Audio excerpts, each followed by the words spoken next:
Pillar Chase 2's next major update is going to be focused on overhauling the survivor experience tremendously. As this update develops, all monster progress is paused in favor of this update.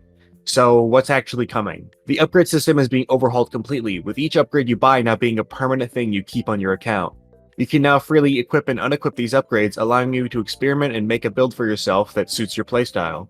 On top of this, your upgrades will be displayed on your player icon at the top, allowing monsters and other survivors to see what you're running. However, instead of having 3 max upgrades, you can now only have a maximum of 2 equip. We also gotta look at 2 new major upgrades. One is Energy Burst, which will make you sprint even faster for a short period of time, but then slow you down temporarily after the initial speed boost as a trade-off. The other is a rework of Sixth Sense. Now, instead of increasing your heartbeat range, it now reveals the location of monsters that are nearby to you. It'll be a lot easier for most survivors to utilize this, especially when dealing with stealthier monsters. We now also seem to have some form of survivor progression coming, but it's not hard confirmed yet. All we know is that there will be skins for survivor items, and they are shown to have rank skins.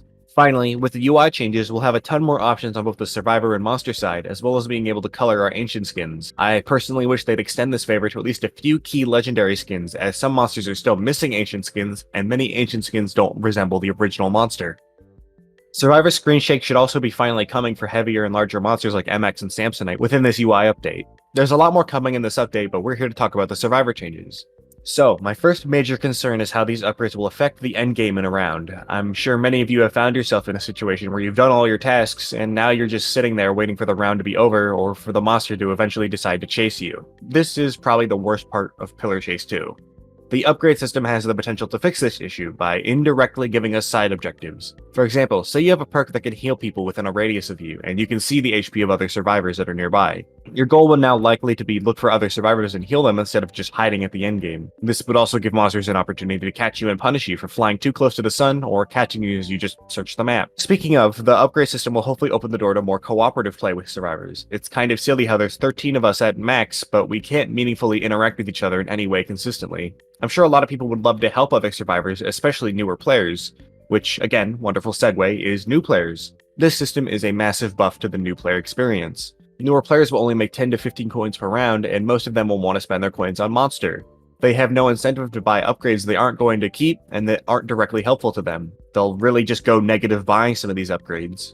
However, now that they get to keep them and they're generally much stronger than our current upgrades, it gives them a much better deal, and there's now a reason for them to buy upgrades. It's more fun, and there's more tangible impact on your survivability. An upgrade I'd love to see, especially as almost like a starter upgrade of some kind, would be an active ability that highlights all incomplete objectives on a map.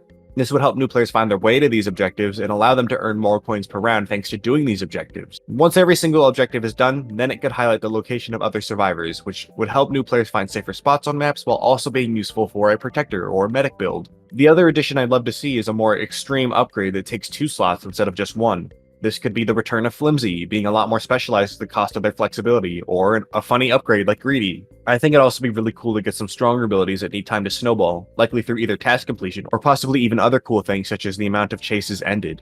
The last thing is really items. Items are still purchasable from the shop, but I'm not sure if skins will be enough to encourage players to engage with them, at least specifically with items like Flashbang or Doom's Gauntlet more. Most people, both new and old, aren't very willing to spend coins on things they only keep for 1 round. We've already seen this with the current upgrade system, and it's common player psychology across all games.